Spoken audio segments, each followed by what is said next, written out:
लोगन बतावा हमारे प्रश्न के उत्तर। लड़कियन की दोनों टंगिया के बीच में का होला?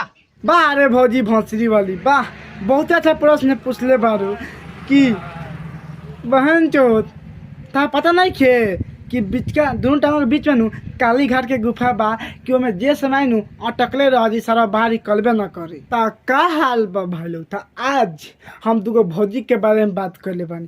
ता आज के वीडियो नु कोनो भोजपुरी गाना के ना इंस्टाग्राम के रील बा।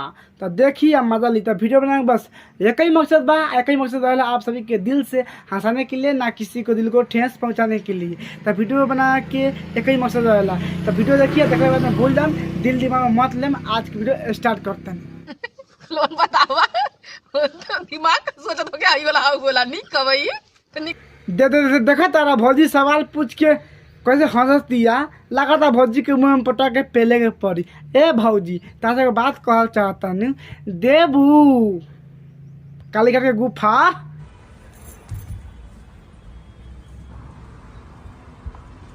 अब तो नहीं बताओ भाई, ये देखला के बाद तोनी के मन में का विचार होता?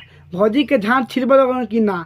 हम तो देखें तो हम देखला के बाद मन तो कहता भौजी के पटक के हम चाट ली, कहा भौजी बहुते का दाल बिया। लेकिन बहन ये कौन हरकत बा यार? ये कौन देखी तो कही तो भौजी के पटक पेलवाए खातिर रुसल बिया।